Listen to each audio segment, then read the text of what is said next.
even when things are tough, you pound through, you just keep making your calls, you keep writing your offers. You're listening to the We.L.E.R.E Real Estate Show, a podcast that discusses the intricacies of real estate investing with your host, Marcus E. Maloney. Marcus is a real estate investor best known for being the equity king. He's been awarded that moniker because he and his team find amazing real estate deals. He will be talking with investors who have done some transformational things in the real estate industry. They'll discuss their process, their strategies, and how their investments transform their lives and the communities they invest in. We welcome you to the We.L.E.R.E Real Estate Show.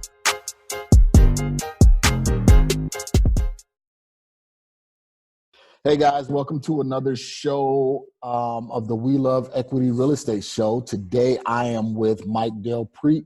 You guys, if you follow me at all, you know that me and Mike have done quite a few deals together. We're close friends, and he is an awesome real estate investor here in the city of Phoenix. So just a little bit about Mike. Mike is a full-time real estate investor and all-around problem solver. He is known for providing top-of-the-line advice and strategies to help new and experienced investors achieve tangible results that create cash flow. Prior to real estate investing, Mike held a leadership position in the mortgage and wireless industry. Mike is currently a wholesaler, landlord, consultant, Airbnb superhost. Man, we're going to touch on that superhost status, and own rental portfolio, and has completed over 500 real estate transactions in the last 8 years. He is a member of ASREA, which is the Arizona Real Estate Investors Association, and Arizona Multi-Family Housing Association. Mike has authored several books and has been on several national podcasts, and we want to welcome Mike to the show today. So Mike Del Prete from Phoenix, man, how are you? Wonderful, Marcus, man. Thanks for having me on again. I really appreciate it. Hey, man, you know, it's always my pleasure to have you on again. I consider you a close friend, man, and a confidant, and an all-around good guy. So before we get started, man, I know I kind of touched in on your bio. What's something that I may have missed, man? I know you're all around in Phoenix, so what's something that I may have missed that you're currently doing? Because I know you're like a rock star. Yeah. You know, well, I'm the member of the ASREA. Obviously, you may know I upped that to, you know, I'm an instructor down there now. So I'm teaching, you know, basic core classes that you need to become a real estate investor: comping, raising capital, creative financing. I lead the beginners group down there, so it's been a great experience working with the staff and helping all the investors down there. So that's a little new. And then since the last time we discussed on your YouTube channel, the call center, like I said, we launched a call center. We're doing outbound lead gen and inbound customer service for other industries and in the real estate industry. So. Okay, great. So I know we talked about, you know, what you had in your bio that you were in the wireless industry and mortgage industry before. What prompted you to get started in real estate, man? You know, so really, you know, some of us, I may repeat myself a couple of times. I know there'll be new people watching, but it's, you always have that desire inside that, you know, you deserve or want, you know, more than what you're capable of doing. So I was fighting that for a long time, right? So, you know, obviously when you have a young family, kid, wife, you got to provide. So I was in the 9-to-5 world, like I said, in the mortgage and wireless. But it was back when in the wireless industry, you know, customer service, 9-to-5, that was the start of the recession. Back. Well, this was like, you know, 2009, you know, it was going on. So that I was working, even though I enjoyed where I was, it was a great place. I just knew it wasn't it. And then you started seeing, and people were talking about how houses were 10, 15 grand. Whereas I just recall a couple years ago, a good buddy of mine was flipping houses. He was making 100 grand a deal. It was he was a young guy making all this money. And I was just, you know, I didn't really pay attention to it. I just knew it happened. So my gut was like, why, you know, things are cheap now, but they were expensive there. That just drew my curiosity to look further. So then, you know what I mean? Then I started digging into fix and flipping, watching HGTV, landlord. I started researching everything. So I just felt, that was my path, Okay. you know what I mean? So knew something, I needed to do something better. I was better than where I was at. Gotcha. And you know what? A lot of people, they find themselves in that position where they say, hey, you know what? I don't want to be on this 9 to 5. I got to do something different. But that's all they do is they say, I got to do something different, and never take that leap and never take that jump. Before you went from, working your 9 to 5 to that full-time real estate investor leap, kind of what were some of the things that were fearful that you had to consider, or some of the things that make you want to say, well, I don't know if this is what I should be doing? Great. That's a big question, right? So, one, I didn't even think wholesaling was real. You know what I mean? I mentioned, there was a guy on YouTube. He had 100 free videos. I just watched them all and applied them. So that's how I got started to get my first deal. But I remember I reached out to him and I was like, is this real? Like, I really asked him that. He's like, yeah, man, it's real. Why would he create 100 videos on it? Right. So even to that point, I saw all the online forums, blogs, people doing it. It's all there, but I didn't want to believe it. Right. Okay. I think I think it's that, am I going to be able to, make extra money? Am I going to be able to pay the bills, my mortgage, daycare, car bill, gas, like just everything? Those are like all the things running through your head. So you got a lot of fear, and unknowns. Right. So it's like, so it comes to a point where you got to look at it like, well, I don't know if it's going to happen, right? Like if I don't do it, it's not going to happen. If I do Right. it, I'll find out if it's real, Find if it's out going to if it work or happens. not. Right. So you just got to go out. So I just chose to do it and, find out if it's real or not. And thank God, panned out. So. Okay. All right. So I know you said you watched 100 free videos and everything like that. So Yeah. who did you follow, man? Who was your inspiration? Who really kind of led the way for you in order to learn how to wholesale, how to get into real estate investing? Well, so I wouldn't say like, I was all over. I was like info junkie, you know what I mean? So I was, obviously at that time the fix and flip shows on TV were hot, right? So I always enjoyed watching those. Like that guy Armando Montalongo, I always thought he was cool. I know sometimes he gets a bad rap, but I enjoy watching the show. Watching that show, right? So then when you jump into the forums and online, there was that guy Tyrone Taylor that I watched all the videos on, and then there was like Bigger Pockets. So just whoever was putting out a lot of information. We're talking 8-9 years ago, so it wasn't as big as it is today. You could hop on Instagram, Facebook, everyone's Right. teaching it. So I think it was kind of like having my own mastermind of some sort. Like I just liked a little something from everybody, man. Whoever was sharing good information. So I wouldn't say I had like Okay. that one person and One person. really, You was just gleaning that information from wherever you can get it and yeah, applying it. anyone that was successful, that's truly doing it, there's something to be learned there. So I just attached on to whoever was really doing it and, tried to apply that into my life. So the age-old question is, how long does it take for you to get your first deal? How long did it take for you to get your first deal, Mike? For me, it was 45 days. Sweet. So which I think, we can't, you can't determine that. Right. Right? Like for anybody. So if you're new, you're like, obviously you're probably thinking, by the marketing out there, it's like get, 5K, 30 days or whatever, the quick cash wholesaling. If you're looking in that world, yes, it can happen quick. By all means, I've seen people do deals faster than their first deal, less than 45 days. But I've also seen people, it took a year, 9 Yeah. months. Yeah. And there's a lot of variables that are included to that, right? So it's like, they say if you have the more money you have, the faster you can make it happen. The less money you have, it's going to take more time and effort. So what do you have? What are you applying, right? Even then, it still might fall in your lap, right? You just gotta, that's why I always don't jump into like the luck thing, right? I always believe that like, yeah, there's some luck out there, but if you're out there putting out effort and building momentum in your life, it's amazing how things just start falling in front of you and you start recognizing. Collaborating and coming together. Well, I was Yeah. more on a back end. I was like 9 months to 10 months before I got my first deal.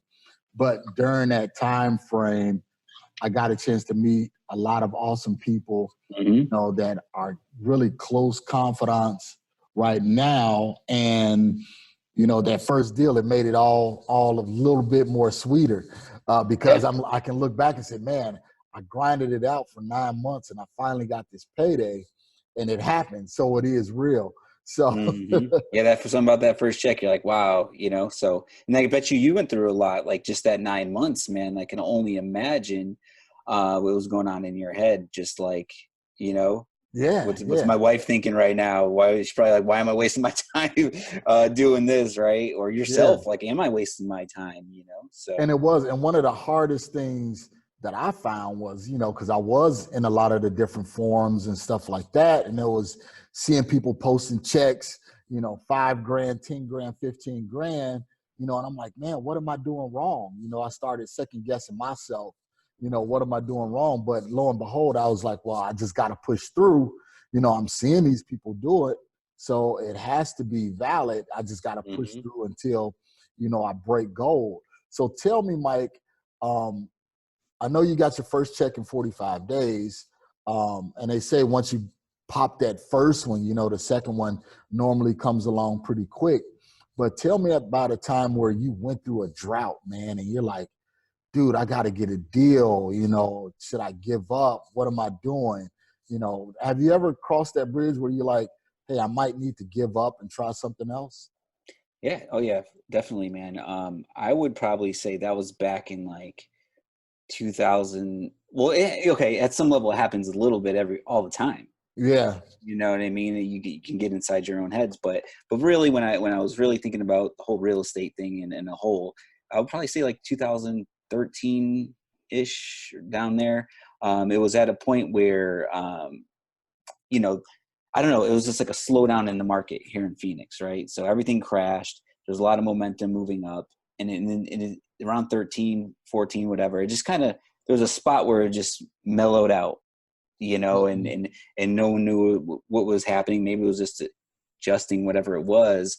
And I was at that point, I was like, do I get my real estate license? You know what I mean? You know, everyone gets that thought, you know, so, what do I do? Do I get a job? You know, it's got a little slump going. So, but what it really was is looking back at myself and saying, obviously deals are still happening. Yes. You know, I've learned that, you know, sometimes, when the market shifts, you might have to shift your strategy, right? Don't let the market determine your business, right? So you just got to have the tools in the toolbox to kind of adapt.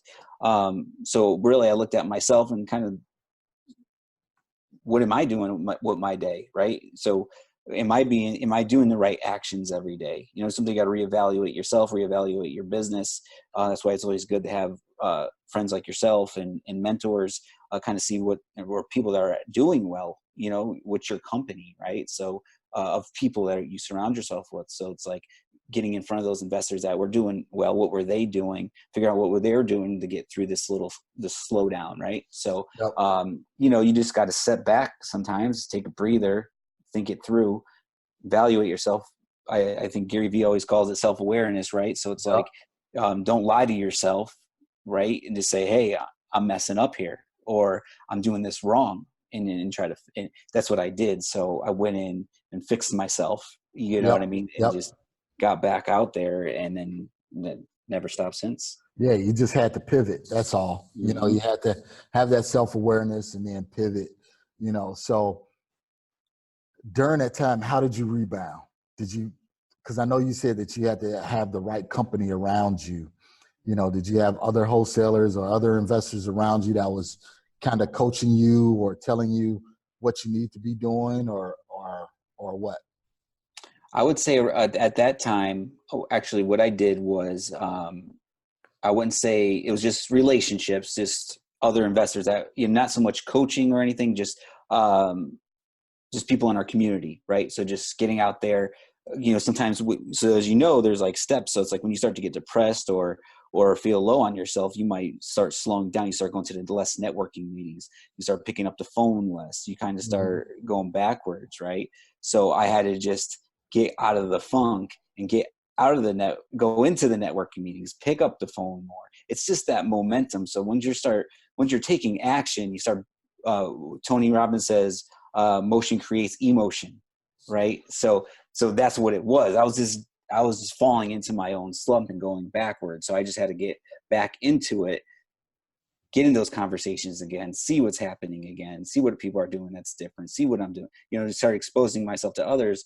And also at that time I did I went to John Assaraf. I may have told you him. You remember he was in the movie The Secret. Yep. He was one of the, right. So he's actually was the first broker to bring Remax to $5 billion in less than 5 years. So that was like his thing. So I always resonated with him in his teaching. So I went and studied under him for a year. So I got to see how, and he talks about like the science of business. So I got to get out of just the whole, just like, you get consumed in just everything we read is real estate, right? It's like wholesaling, flipping, land. How do you do this? How do you market? How do you do this? So it was a really good refresher because it just took to business, right? And his thing was, everyone thinks their business is different than the other person's, right? Or you don't understand my business. This is how we do it in real estate, or this is how we do it as whatever. But he taught like just the function of a business and how to grow his business. He says all businesses are the same, right? And it's like a science. So I just learned those functions of a business. Yep. And kind of that helped me because when you get into, a lot of us that get into wholesaling, we weren't business owners in the past, right? We're trying to quit our job. We're trying to look for extra side hustle. We're trying to get some extra income and then get out of our job. Not everybody, but most. And so we don't have business training, business experience. We were not used to having a no paycheck at the end of the week, or health insurance already lined up. So we don't have that experience. So going into that business training, so to speak, opened up a lot. So in regards to coaching, I didn't get coached by investors, but I got coached in the business. Yeah, because it is a big mind shift, man. And I'm actually kind of pivoting now, and I'm training my brain to look at some things a little bit differently. And it is your brain gets set on automatic. I was reading, I can't even remember who I was reading, but it says that your brain and your body likes to make every action into a repeatable action so you don't have to think about it, and it becomes repetition, and that's how you fall into those habit patterns. And when you start beating yourself up, man, and start thinking down, it becomes a habit pattern, and especially in real estate, because you're thinking, hey, I got to move from one transaction to the next transaction. And that's kind of the excitement about it is, I'm working on this transaction, we're going to move to the next transaction. But it's that mindset when you either close a deal and then you don't see another transaction coming up, on the horizon. What do? So that's stop. Yep. Stop. Right. That's what Jack Canfield. I learned that in one of his books, The Success Principles. You start having that negative thing, stop. Right, because you're that habit. You're trying to break that. That's gonna be a new habit. You're gonna stop when that negativity pops in. Stop. Right, and that starts to become a habit. Why am I thinking like this? Like sometimes, you just come up with crazy things in your mind, right? So it's messed up. It could kind of be your own enemy. So break that habit, start a new one, and think about it. So I'm gonna always kind of relate to, I guess this can go with fix and flip, or just deal flow. Because look, when you're new, you're like, I got to find a deal. I got to find a deal. And all you're doing is finding a deal. That's your whole life, deal. And it's like, okay, I got one. All right. Put that down. Now I got to go find a buyer. Buyer. Being a solo guy, right? So you're buyer. Now, all this time while you're looking for a buyer, no one's looking for a seller on the next one. Yeah. Right? So boom, got a buyer. Got it together. Got a deal, right? Okay. Start from scratch again. Seller. So that's what happens when you learn how to grow your business. You start to that's a new habit, right? You Yep. got to get yourself into finding out how to get something running while you're looking for that buyer, why something else is running a system or an employee or whatever it is, finding that marketing, finding that next one. Yeah. So when you have a job and you're got kids and you got hobbies or whatever it is, trying to fit that in, you know, you're going to need that support or figure that out. So that's a new habit you got to take on. So tell me about which transaction had the biggest impact on your career.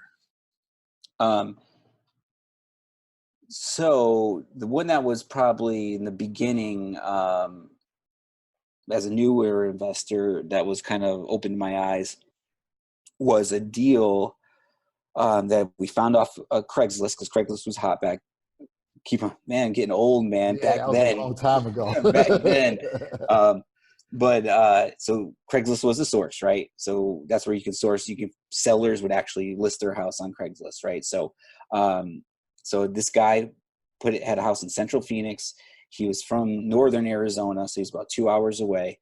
And he says, "I got this house my dad used to live in. There's a squatter in there. I don't want it. I want 10 grand." Now, this is one of the top intersections in Phoenix right now, right? Most desirable areas.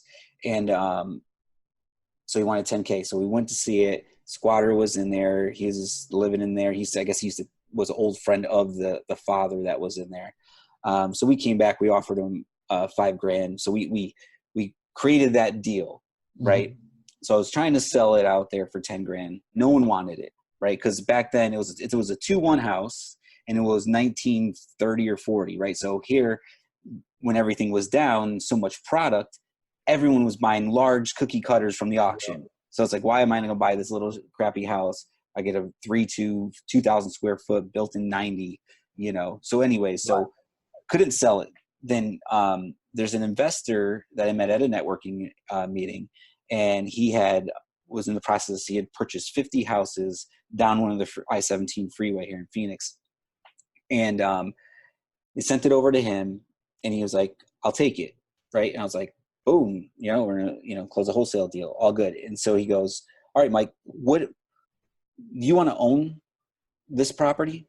And I'm just like, do I still get my wholesale fee? Was my, right. It's like, well, that was my main thing. Just get me paid. Right. So he's like, yeah, you'll still get paid and you could own it. Right. So I was like, all right, cool. Let's do it. Whatever that means. So he bought the property for 10K.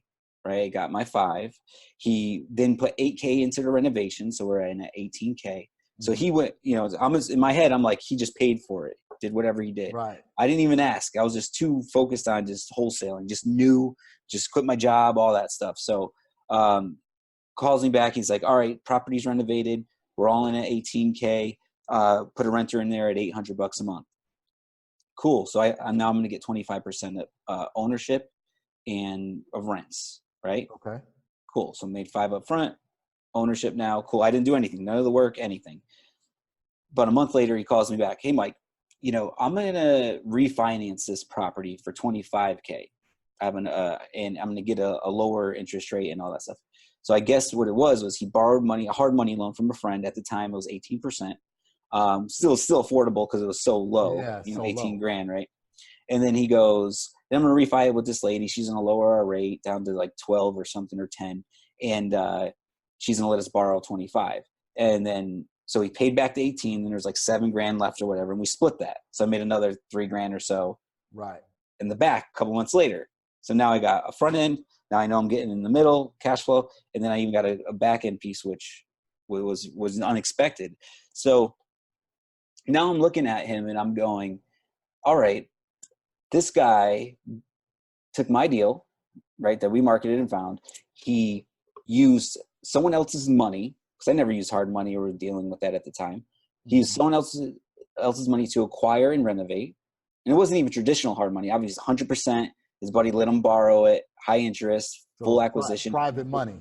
Yeah. So he didn't even put a percentage down. Yeah. You know what I mean? So so he got the 18 grand up front, bought it, renovated it, leased it. But obviously, he used his resources and his team to do that. Then he took someone else to refi it out, pay his buddy back.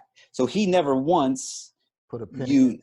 put a penny into it either. So I'm like, this guy's doing what I'm doing as a wholesaler, right? Except I'm just looking for sellers and cash buyers. So basically where he's just looking for sellers or just wholesalers, he's just looking for deals, and he has private money and he's piecing it together, right? So that right there changed the way I thought. I'm like, man, I got paid 3 times on this deal. Like, you know what I mean? Like I was saying, at some level, and I'm going to get paid every month. And he didn't use any of his own money, and he got to keep the property and got paid. What am I doing wrong? Right? So I was like, now I just need to get rid of this cash buyer and replace it with private money and figure that out. Right? So that deal opened my eyes in the real estate investing world tremendously. Okay. And that was very creative. I mean, because it was a good thing that you was open and receptive to it, because most wholesalers, they'll be like, hey man, give me my assignment fee, and they're running and they're on to the next deal. So thank God that you use wisdom, was like, yeah, let's look into this. What's next? Well, let's talk about that too. There's another aspect to look at that, right? One, yes, I took the time. I was like, because I always wanted to know more. I know real estate was bigger than what I was doing, but I was focused at that time. So if it wasn't for him bringing that up, I wouldn't have probably said anything. What I would like to say about that is, when you're new, a lot of people think, oh, if I say this or if I say that wrong, I'm going to sound stupid. Or these investors, you're automatically intimidated because we're talking about housing and $100,000 and all this stuff, and people are like, that's like we're trying to say a house is someone's biggest purchase of their life, right? So when you're new to the business, you're like, oh, I'm going to talk to this flipper. They usually come across like, yo, this is my money, I'm taking all the risk. Yo, you need to drop your fee, blah, blah, blah. I used to be like, yeah, okay, whatever. No, man. So two ways. Before I lose my other point is, Dennis was an experienced investor, and he said that because he liked me, whatever. But we want to help. Like, Marcus, you want to help. I want to help. Like, if you're just keeping it real, you're doing the job, you're doing what you have to do, you're just trying to make it work. I mean, I'll answer any question. You know what I'm saying? Yep. So it's like, so investors want to help. He saw, we've been selling this guy properties. He also may have looked at it like, one, he was just genuine and wanted to help. And two, he's probably like, man, I just bought a bunch of houses from this guy. Let me, show him something. Let's build this relationship to the next level. And I've done multiple deals with him since then, still hang out with him to this day, and still own that property with him. Right. So perfect. And now he's looking over time, which is hard to see the future. What's that thing? When you're in the beginning, you're looking in the forest where you should be looking over. Now, to still let you know, he's retiring, he's winding down. He's selling out of the 50 of those properties. He's selling 25 of them, and he's taking all that profit because the market increased so much here in Phoenix. He's going to be able to pay off all his 25 other ones, own them free and clear, have some extra money in his pocket, and then he's done. Right? So he bought them when I first met him, and he's selling them now. And that's the strategy. I mean, that's the whole goal, is to find a way to retire off of real estate, and it's you have to do some things on the front end, and trek down that journey. It may take you 8, 10, even 15 years, but who doesn't want to retire in 15 years versus waiting 30, 40 years to retire, on pennies. So he bought over 50 houses with other people's monies, other people. He wasn't a marketer. Like, he didn't have direct mail and signs and whatever marketing there was at that time. He did it all from agents and wholesalers, right? He bought from. So he never did marketing. He used other people's money. He just pieced it all together, and now he's going to retire off that. Perfect. Right? So now, right now, Mike, what is like your major source of funding? Is it private money, hard money? Is it just the wholesale income? Kind of what's your source of funding? Got it. So when it comes to funding, like, if it's a deal where we're going to take down, like Yep. obviously either to clean it up and re-wholesale it or whatever it is, or rent it, that type of funding is private. Okay. Okay. So like I said, over the years, through guys like I mentioned and other training that I've got, I learned how to raise private capital. And obviously, to keep it simple, it's just through people with IRAs, Gotcha. 401ks, which I'm sure a lot of people are aware of. So if anyone is retired or has a job, they have a 401k or an IRA, they can use that IRA to fund businesses and real estate deals. Especially with the fluctuation in the markets now, man, down 500 points, up 300 points, down 300 points, every day. And the market is swinging, just by a text or a tweet, Mm-hmm. Oh, so yeah, right. yeah, all of that volatility, people don't like it. And real estate is always something that's stable. Even during the crash, yes, people lost thousands of dollars, but look at those houses now, just, 10 years later, are above, pre-crash pricing.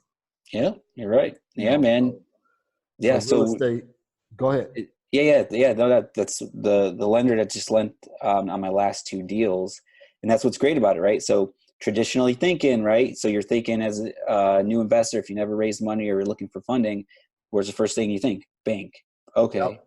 I don't. Well, I don't have the credit. I don't have the down payment. I don't got this. I don't got that. Whatever it is. Well, one, right? That's one of those negative habits of figure out how to fix it, right? Because you should get money from the bank if you can. And then I know you got some good relationships. So that's one.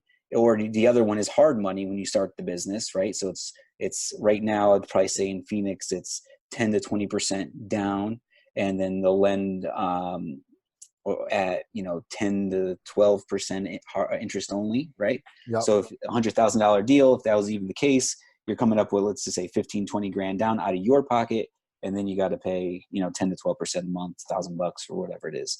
So whereas private money, people with IRAs, they're not in the business, they're not keen to all the terms and lingo. They, it's a new deal, it's a new structure, right? So it's like breaking the habit again, Yep. right? Yep. We're getting out of the little box, and we're going to the IRA people that just want their money to make money. They want it to be safer. And they're a different type of person. They work 9 to 5. They love their job. They have a career, whatever it is. So, but they've been growing their money. Maybe you look for people that are 5 years from retirement or whatever it is, and they know they need to catch up with inflation and all these scenarios. They have a certain lifestyle that they want to keep, right? Yep. Once you leave that job, depending on whatever, Social Security, pension, wherever you're at, some people have none of that. You're going to go from whatever X amount a month down to whatever the government will give you or whatever you have coming in from wherever. So they want to maintain that lifestyle. So owning owning part of getting income from real estate is interesting to them and appealing. It So is. And that's one of the things that I see, since I've been doing it. I was, like you, the guy, hey, just got to move on to the next deal, the next deal, the next deal.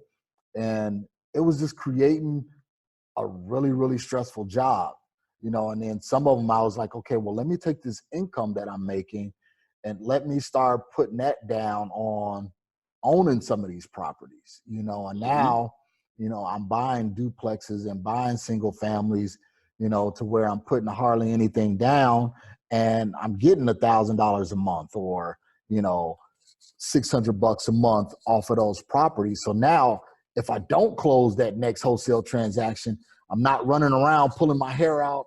I'm not on fire. What am I going to do? What am I going to do? Because we still have that rental income coming in. So we're looking to do some more things, but that's one of the things that I try and tell people. So moving on, Mike, and one of the things that I love to ask is, how do you think the investing that you're doing is impacting the community that you're in? So investing as in renting, right? Yep. My goal is to provide safe, clean, affordable housing, right? So that meaning, because that's especially here in Phoenix, that's starting to become a problem. tens of thousands of people are moving here. Jobs are happening. Growth is happening. Rents are raising. Houses values are raising. So the key here is, for me, is to have affordable housing in Phoenix, not on the outskirts of town. Mhm. So I think I impact people's lives by not being a slumlord. You don't have to, like, even in, like I was mentioning, the Sunny Slope area, I have some rentals. It's like the clientele is changing because they want to be close to downtown. Whereas if you want to be in this, within the vicinity for a 1 bedroom in these nicer apartments, you're paying $1,000, Yeah. $1,200. Whereas, yes, my place isn't brand new and is nice, but it's well maintained, very clean, and the rents are affordable where you're not stressing out. You can still live in the city and don't have to go to the outskirts. You know what I mean? So I think by not being a slumlord, because there's a lot of deferred maintenance out here when you're Yeah. shopping for properties, man. But I get it. Like I got, a lot of these investors that you start to buy from on like older homes or multifamily is, they just stop covering the repairs. They give cheap rents, and some people will trade off for a hole in the wall and a leak, and old appliances for that cheap rent. They'll put up with it. Yeah. And if you don't want to put up with it, you can go, and the landlord will just keep that. As they get older, they pay less expenses, keep more in their pocket. That's what I found through a lot of landlords we've bought in from. So I take pride in not being that person, so someone has a good place to live. Okay. So starting over, I know you've been doing this for, 10 plus years. Starting over day one, what would you do differently than when you did when you first started? What I would do differently. Okay. Okay. There's ways to get involved, right? So obviously the traditional way, again, is in way of life. It just happens, in which it's a good path. Hey, I want to wholesale, figure it out, get the lingo, make some money. Then I'm going to get my flip, and then I'm going to make some bigger money, and then I'm going to buy my first rental. That's kind of like what you hear and what happens a lot. And Yep. there's nothing wrong with that. But just like, kind of like the story I told you about understanding the cash flow, I would just figure out, because especially looking back to when everything was so cheap when I started, I would say, obviously figure out how to find houses, right? Wherever you're going to get them from, get the money, Mm-hmm. and then get the cash flow. You know what I mean? Like, I Yep. would just go, rather than saying, hey, I need to go through all these levels to become a landlord. Like, so that's what I tell people now when I'm helping new people down at Azria. I'm just like, what's your investor identity? What do you want? Well, I just want to wholesale so I can become a landlord, right? Which is fine, but it's like, why don't you just figure out how to become a How to be a landlord? landlord. Exactly. Get a mentor that's a landlord, work for a landlord, figure out how to get the private capital, right? And just start buying the cash flow. I would say building your rental portfolio is slower. Like I always say, it's like wholesaling is like fast cash, and I've noticed like landlording could be like planting seeds and watering it, but it's like just go out and get the money, figure out how to be that end person that you want to be. I'll just done that immediately, rather Okay. than try to figure it all out and going down all these Right. avenues. So instead of taking the so-called traditional approach, step 1, 2, 3, 4, and 5, if you know you want to get to step 5, figure out how to get to step 5, without trying to go through all of those other steps. Yeah, Gotcha. and if I could add something, man, like since if this is like to some new viewers, everyone wants to quit their job, of course. I agree. So it's like quit. Everyone wants to get out of there. However, you have a huge advantage if you are watching this. You are working 9 to 5. You're cool with your job, or maybe you're getting tired, whatever it is. You got a huge advantage over a lot of investors. You got W-2 income, Yep. and you got money coming in, right? So you could save money. The banks like to see money coming in, and as long as you work on your credit and you got good credit, you can get a loan. So you can go buy that first rental property while you're at your job.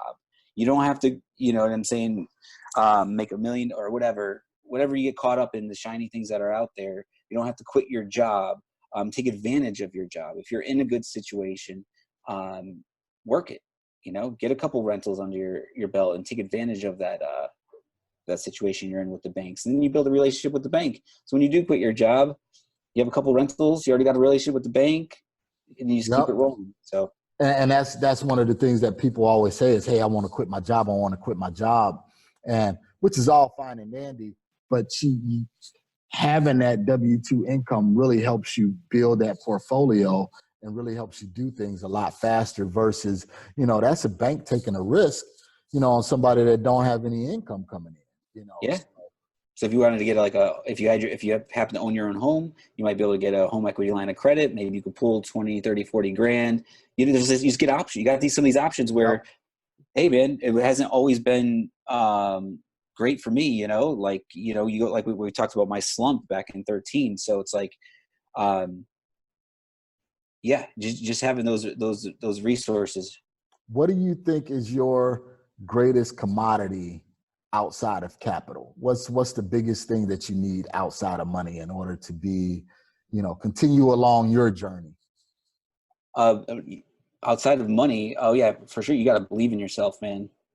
Okay. I mean, really, it's like you got to know you can do it, no matter a lot of our conversation was about how you think and how that could take you backwards. You can get in a slump real quick. I think just family support, people around you, whoever you're hanging around, they got to support what you're doing. They got to believe in you. You got to believe in yourself, and you got to be consistent. I mean, these characteristics are the biggest thing. Even when things are tough, you pound through. You just keep making your calls. You keep writing your offers. You got to have that grit. Yep. That grit and persistence. Okay. So Mike, I know you're doing some more innovative things, man. You're always moving, changing, pivoting. So tell me about this call center that you guys are working on.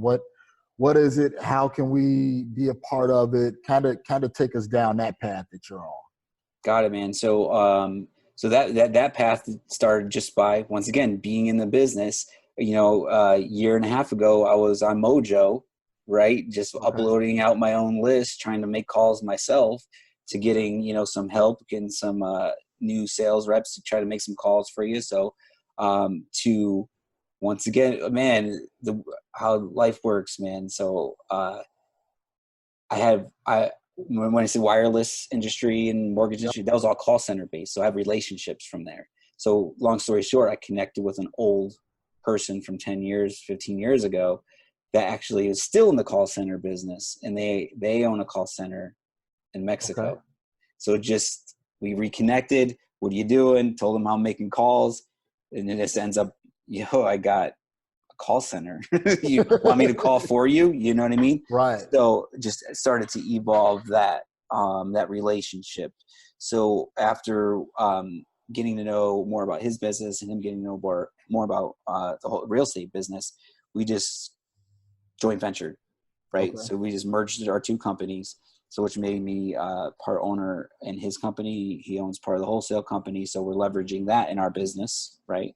For our own real estate business, the reps. But we also have all types of other clients in different industries. Like we have some successful people in the mortgage industry, real estate industry, some commercial like construction industries. So we have different types of clients. It's not all real estate clients, but we do have a lot of all our clients right now are out of state. But anyways, man. So lead gen, if you need appointment setting, lead generation of any sort, we do the hiring, the training, the recruiting.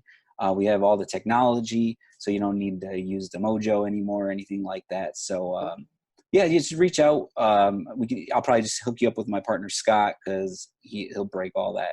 Okay, so as a investor or someone that's listening to the show, and they're like, hey, you know what, direct mail isn't working for me anymore. I want to move over to doing some cold calling. The best thing they need to do is get in touch with you, Mike. You'll be able to do the cold calling. Your center, you guys, I'm sure you guys call throughout the country. So I'll make sure I have that contact information in the show notes below. So how successful has it been for you with the call center, and is it working in your real estate business? Yeah, definitely is. Like I stopped direct mail, bandit signs. I stopped all that. And then, you know, with all the rave is the RVMs, the text and the cold calling. But you know, since like a few years ago, right? You know, you go to the seller's house, there's 20 yellow letters there, right? Yep. So that was what you're bumping into. Then you start everything over the last year and a half or so starts migrating to cold calling and all this new technology. So that's like the big fuss. Now it's like, oh, I got 20 text messages, 20 voicemails, 20 phone calls. So I am kind of dipping in and doing a little bit of direct mail now again. Okay. But we're still doing it all. But, you know, if I was to say right now, cold calling is my best lead source. Okay, perfect. Okay. And then drop it. And the key though is always follow up, right? Because you're going to get you will get those low hanging fruits here and there, but majority of all that deals I have in escrow right now are 3 to 6 months of follow up, getting people at the right time. So if you're going to put any money and effort in calling, whether it's Mojo or whatever it is, or any marketing, you gotta, what's in the kick is the follow up. So and I can attest to that, because the latest property that we took down actually was a duplex that we renovated and everything like that, getting awesome cash flow. Well, I had talked to the seller about a year ago, and he listed it on the MLS. We couldn't come to terms, you know, on the money. He listed it on the MLS. And one day I was going back through my database and I said, you know what, let me follow up on this just to see, because it was actually a one-off. It wasn't something that I marketed to or anything like that. I just happened to find it on the MLS, and it was expired on the MLS. So I was like, you know what, dude, let me call this guy. I sent him a yellow letter, just one single yellow letter. Hey man, I see you took the duplex off the MLS. It didn't sell. Are you guys still considering selling it? Or were you considering just holding on to it? Why did you, let the listing expire? Yeah. And I was like, if this guy calls me back, I'm buying this property, There you go. And he called me back, a few days later, and we worked everything out. We bought it, and it's one of my best performing properties right now, So again, it's with that follow up, touching people multiple times, in order to get that deal done. And that's one of the strategies, right? You can go on MLS, link up with the realtor, get the expired from the last 3 months, right? You get all the homeowner's name, skip trace them, throw them in your call. Yep. Start calling them, text them, mailing them, whatever it is, whatever you're capable of doing. Perfect. Man. So tell me, Mike, wonderful interview, man. You gave us some good points, some good nuggets. How can we get in touch with you? How can our listeners reach Mike Del Prete? Perfect. So just real quick on the call center, it's callcentered.com, which I'll get that over to you. Okay. And our contacts on there for that behalf. But me, I'm just keeping it simple.